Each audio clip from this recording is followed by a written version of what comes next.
Yeah, from the moral standpoint, yeah, the hell with the business part of it, because you know, something. But still, no, I think Dick Clark needs to hear that, you know, and be thanked for because he was the backbone of a lot of us being where we are today, knowing and having under our belt, you know, and that's one of the things that need to be is. I need to find out where he's at so that we can write him in and just the cats that cared, you know, write him in and say, get well, man, get up out of there, you know, it ain't time yet, you know.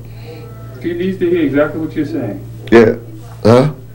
He nedes to hear. Yeah, it ain't time. Yeah, it's got to be from people like Dick Clark. Dick Clark is the foundation of us being, a lot of us being, and people knowing who we were. This is one of the drummers that used to play for a lot of the shows and stuff. Bro John there, you know, played a lot behind me, you know, and I was really shocked when I heard that he was in the hospital and got really bad sick.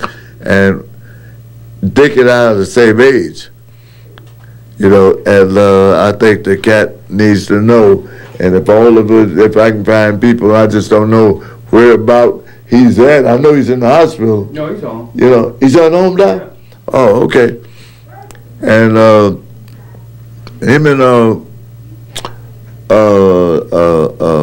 Larry?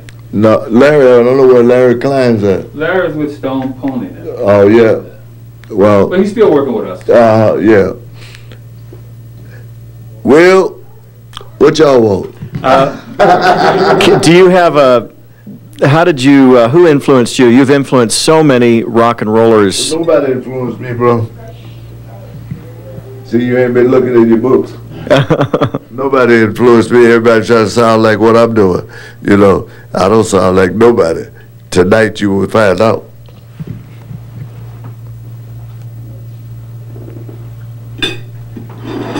How did you get that incredible sound? I understand you're a builder, and how did you get that incredible sound that you started out with? I can't explain that to you.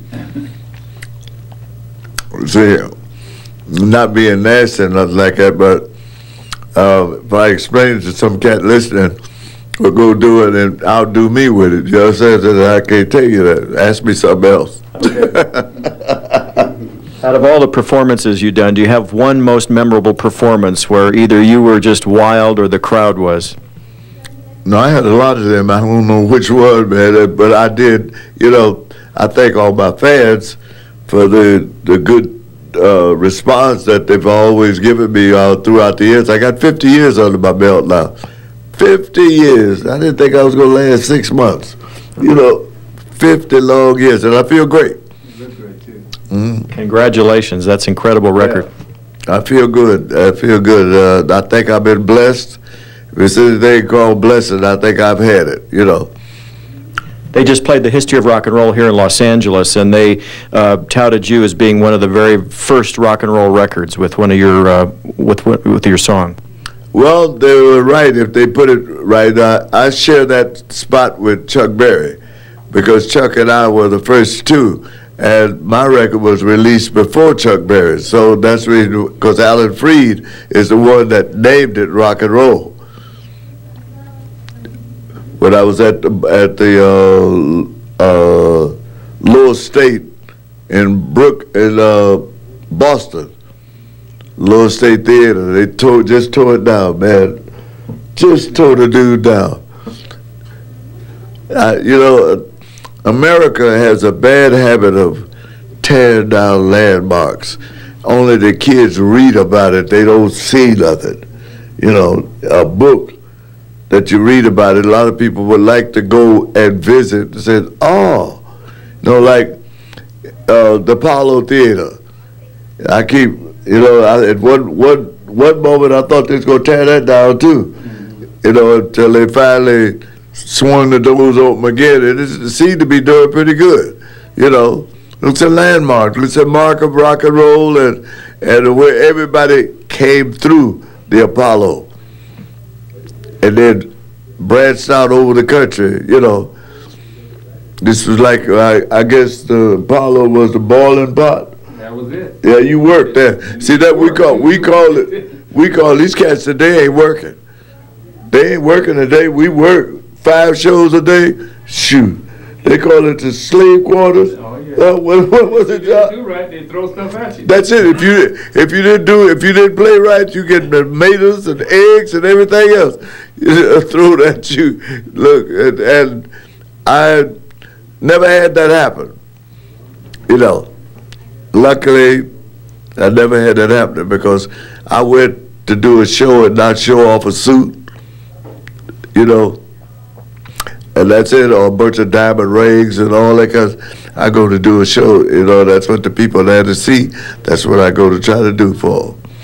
I was talking to the crew from France, and over in Europe, you're like the king over there with your music and your style, and it's just incredible. What are the audiences like over there for you? They're okay. You know, once I tell them, hey, we have a breakdown in communication with language, but everybody understands rock and roll. And there we go. That's it. That's all I can tell you. And they respond, you know, like my next door kid friends that I grew up with. Everybody is having a good time. That's what I'm there. You know, I don't pull no punches. Anything else I didn't ask you that I should have, or that you'd like to say to your fans? I'd like to say that I'm really glad to be a part of your life, and all of the youngsters and the old ones too. Is pray that the world quiets down and everybody is getting together and all this kind of stuff, and the kids, the young musicians coming up. Do your thing, but stay away from the drugs. Perfect. God bless you. Thank you so much. All right. Really nice to meet you. Okay, man. Honor. All right. Thank you.